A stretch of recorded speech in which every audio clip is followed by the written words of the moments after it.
everyone. Hope everyone is doing well and is staying healthy through everything that's going on.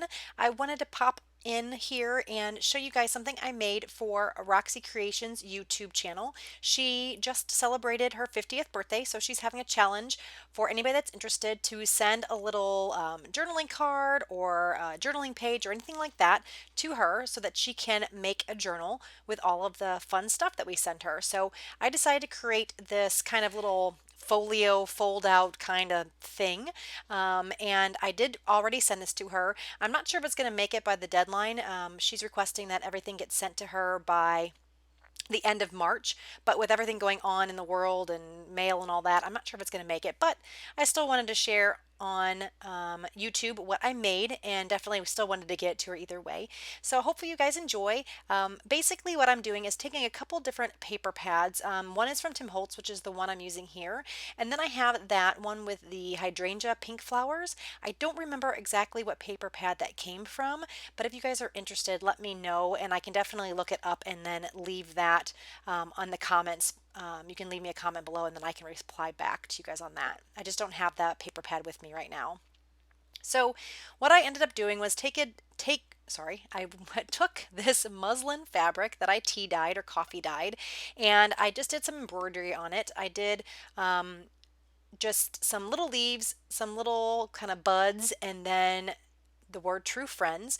And I just hand stitched that. I kind of drew it on with pencil first and then I stitched it on. I'm definitely not an embroidery pro. So it's very simple stitching. It's not super clean. It's a little messy just because that's not really my forte, but I've really enjoyed kind of picking up that kind of craft. So I thought it would be fun to incorporate it into this piece. Also, if you guys watch Roxy Creations, which I'm guessing you probably do if you're watching my video, because I'm doing junk journaling and that's kind of her forte, she does a lot of stitching and slow stitching and things like that. And I thought she'd appreciate this on her card. So I'm just taking the paper, I'm inking it up. You can see I've made kind of an envelope here. I punched out a circle at the top so that I can slip a card in. And right now what I'm going to do is just glue the sides here and then kind of glue everything together. So I'm just kind of building this up. I really didn't have a plan to start with. I knew I wanted to do the embroidery piece, and then after that I just kind of kept cutting pieces and just kind of putting them together and piecing them up just until I got something that I liked. So really I just really kept playing with the papers and things. For this I wanted to cover up that ugly back because I have that embroidery here. So I'm just taking some tea or coffee dyed paper, I don't remember which one, and I'm just going to back that paper there so you can't see that. And I'm just going to ink around the edges and then glue that down. I've been using the the 3-in-1 adhesive a lot, and I really like it. I highly recommend that. I know I've mentioned that on my channel before, but that is really great if you don't want the paper that you're gluing together to get wrinkly. And I'm taking this Tim Holtz stamp and just some vintage photo distress ink and just kind of randomly stamping this on. I really like this stamp set with the bugs on it. It's so cute. And then I also have this Jenny Bolin stamp set here that has these pen nibs, and I think actually that's the name of the stamp set. Not sure if that's available anymore. I actually got it from a friend of mine that was cleaning out her stash.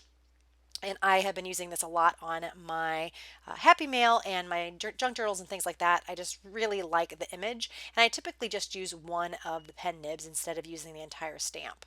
So now that's the circle that I cut out of the card on the front where I put my embroidery piece, so I wanted to use it up and not waste it. So I inked it up, and then I'm just going to look at some of my pieces that I've die cut out or cut out. I did fussy cut them and try to figure out what I would like on the circle. And then I had these scrap pieces from where I cut the muslin fabric, and again didn't want to waste anything, so I'm just kind of using them and trying to fit them on so I can make a little cluster on the card here. So I'm just going to glue that down with my 3-in-1 adhesive, trim off a few little strings, and then glue that down. And then I'm going to make that little circle kind of be a tuck. So you're going to see that I'm only going to glue down just a little, maybe a third of the circle, and then I'm going to place that mushroom image on top of that, and then I'll have a little tuck there, and you'll see I'm going to add some things to that tuck a little bit later on. So I did want to glue this down fully because it's just fussy cut and printed on copy paper, so it's not very thick. So anytime that I cut it out where I'm not going to glue down the whole piece, I will put on maybe a thicker cardstock, but this was just on copy paper. Now I'm just taking some vintage trim that I have in my stash. I'm going to add this on. I think this is called tatting. Is that right? I think it's called tatting. But I thought that would be cute. I really love the kind of yellowish brown color that it has, and I thought that went well with this piece. And that piece that's folding over, I'm going to actually make that a tuck spot as well. So you'll see that in a little bit too. Now I thought I needed a little bit more on the front of this card, so I'm going to be looking through these little mushrooms again and trying to find out what else I can add to the front.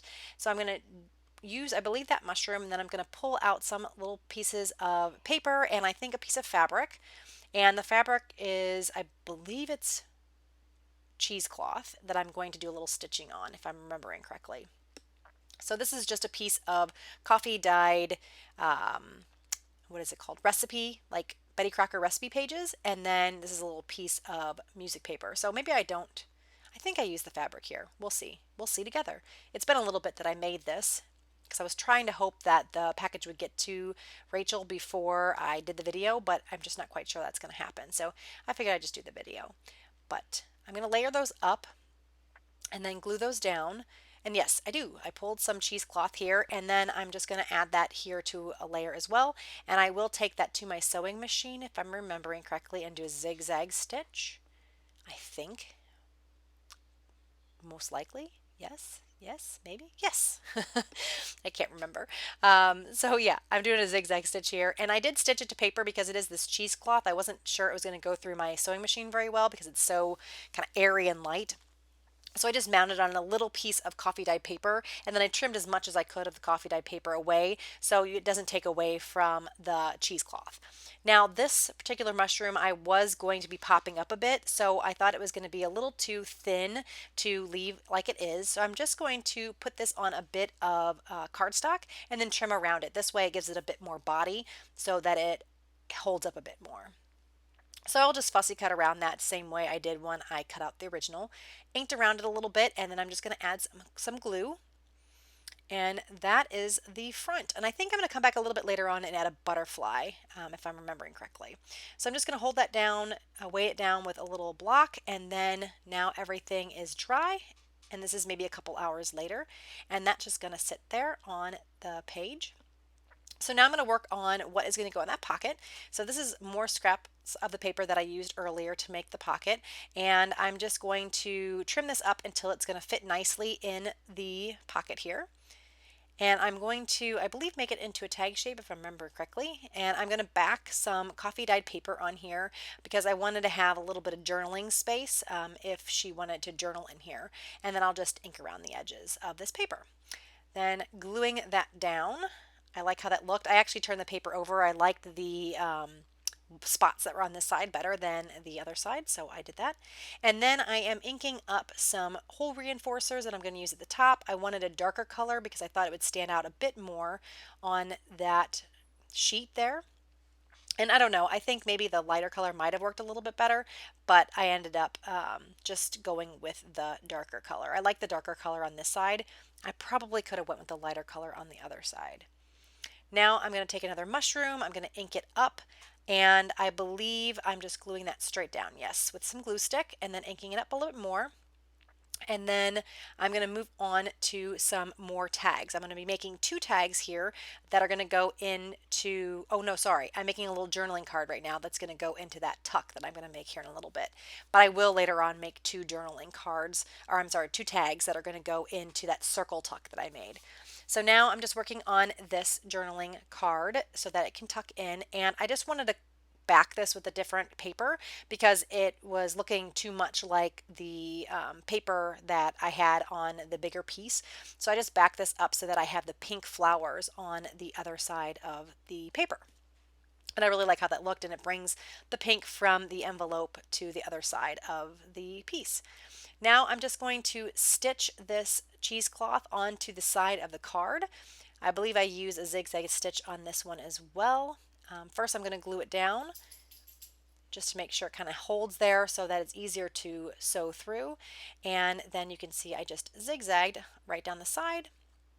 And then I'm going to look through and just do a little bit more on the other side. I wanted to cover up that zigzag stitch. There's nothing wrong with it, but I just didn't really want that showing. So I'm going to take this vintage music paper and then add it over the stitching lines, and that will also reinforce the stitching. I didn't end up back stitching, so I thought this would be good too, just to kind of keep everything in place and from fraying.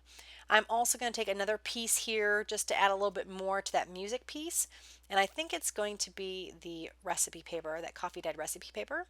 Or actually, oh no, this is actually from a paper bag that I got when I was on vacation. We go to this place called Silver Dollar City, and they always have these really awesome bags that are like these sacks that have these old like newspaper articles and advertisements on them, and it's just fun. They've had those bags since I was a little kid, and now that I go when I'm an adult, I get excited when I get them, and then I hoard them and I take them home and then I use them for my junk journaling. So I've seen these bags used other places, but I specifically know that I get them when I go to Silver Dollar City. It's hard for me to say that today. So now I just wanted to add a little more spots for being able to journal. So I'm just going to add this little square of coffee paper and just trim off the edge and then add a little more inking on the side. And then I'm looking through and I wanted a smaller mushroom to add to this card. So I'm just going to trim this out and then glue it down to the card as well. And it's just going to go there on the left hand side by where I put the cheesecloth. Weigh that one down too, make sure it sticks, and then once it's dry, I will come back and then pull that block off, and I'll show you guys what that looks like. So now I'm moving on to, I believe, the two tags now. So I do want to make two tags. They're going to be two different sizes, I think I made them. And I'm just going to be doing a little bit of stamping on them, and I'm going to trim them out so they are a tag shape. And I'm sure you guys have seen this before, but you just trim off the one corner and use that corner on the other side so you have an even corner on each side. Punch a hole. I'm going to do some inking on here. I'm going to do some, I believe, a little bit of collaging with the paper. And then I'm going to put these hole reinforcers, and I end up punching the hole just at the right spot because it almost was too close to the top. But I end up just keeping the lighter color. So here's that more of that bag. So that was what I was talking about earlier. This is a little bit bigger piece so you can see it better. I'm just going to back this entire tag with this bag. And I think this is just such a fun bag. And then I'm just going to trim that out. So you can kind of see how there's the vintage kind of articles and things like that on it. This one I'm going to take and back on the music paper. And again, just using my glue stick. I found that this glue stick works really, really well when you have a thinner paper. And I haven't had any problems with it peeling up or anything. Now, I have not had anything that I've used a glue stick on for a really long time, so I don't know if over the course of months and years it will have any problems, but so far I have not seen any issues with it peeling up once it dries. If the paper is a thicker paper, I do use a liquid glue or one of the dry adhesive like tapes. So it kind of just depends on what I'm trying to do or what kind of media I'm using will determine if I need to use a glue stick or something a little bit more heavy duty. So here is just that stamp I used earlier. I'm inking up the tags, stamping that stamp kind of randomly all over just to give it some texture. Again, it's light enough that you'll be able to journal on it, so I really liked how that looked. I'm using some of this twine, or I'm not sure if it's really called twine. I think it's some kind of crochet twine type thing. I don't know. I don't crochet, but I just like the color, and I liked it for tags. It's a good thickness. I like it for the small tags. So I'm just going to add that on here. I did want to do a little bit more, so I'm looking at this little ruffly trim, so I'm going to add that to this tag. I do add at the top, but it just ended up being too bulky, so I ultimately end up not adding it on when I end up sending it. So here I'm just going to glue on the top and bottom, and then that journaling card will slip in. I think I do need to trim down the journaling card a little bit because I think it's just a little too tall, but either way it is going to slip in there, and I really like how that tatting looks in the edge of the pocket. So here I felt like I needed a little bit more with these tags, so I'm going to stamp on another one of these stamps that look like a little pen nib, just using my vintage photo. And then I think I also use the bug stamps to do a little more stamping and then fussy cutting. So I think that's what I'm going to be doing here in a second. Yeah. So there's a bee and I think a butterfly that I end up using, and I'm just going to stamp it with this walnut stamp ink color and then stamp it on some coffee dyed paper and then trim that out and then place it in different places on the tag and then on the other bigger journaling thing that I had put together. So you can see here I'm just going to ink around. I thought I needed a butterfly, I believe, next, or it's a moth. So I'm going to stamp that on some coffee dyed paper as well. I believe I add that, I think I add that to the other tag, but I also put one on the front where I have the embroidery as well. I kept thinking, oh, I'm just going to do one more. Oh, well, just one more. Well, maybe just one more. So I just couldn't stop stamping these little guys. I really like this stamp set and I haven't got a chance to really use the actual insects. And I just couldn't stop once I started. So I decide here, oh yeah, I'm going to do this other moth now. I need to do something more. So again, just using my walnut stain and then stamping that on coffee dyed paper, trimming that out with my scissors, and then adding it on. Here I'm going to punch out a circle. I thought that it needed a bit more on the side, so I thought I would just use a circle, punch it out, ink it up, and that was just another place for one of these other little cute insects to land. So you'll see here that I'm just going to kind of glue it on the one side so it doesn't obscure the pocket, so you can still slip things in and out of it, but it just adds a little bit extra oomph to the back here. So because that coffee dye paper is pretty thin, I'm just using my glue stick, but then when I glue this circle on, I will use my 3-in-1, just putting it on kind of like the third of the circle. Then this is going to tuck in once I trim it down a bit.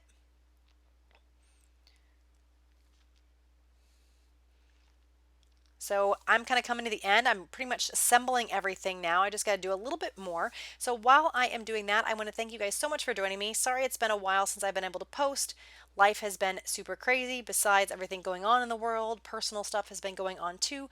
So I just haven't been able to post as much as I would like to, and just haven't gotten my craft room either as much. So hopefully you guys enjoyed this video. If you did, please give me a thumbs up. If you haven't already, please subscribe. I would love to have you. And if you want to know when I post my next video, make sure you click on the bell and it will tell you when I am posting. So again, I'm just trying to finish this up. I added a paper clip on the side to make sure the little flap stayed closed, and then I am adding this last little moth. So I'm going to show you kind of a flip through of this entire thing now that it's completed, and that's pretty much it. So thank you guys so much for joining me. Rachel, I hope you liked this gift. If you watched the video, I hope you like it and enjoy it, and I hope you had a wonderful birthday, and I also hope things are getting a little better for you in your country. I know it's been pretty rough, so I'm hoping for the best, and I wish you well. Thank you guys so much. Bye-bye.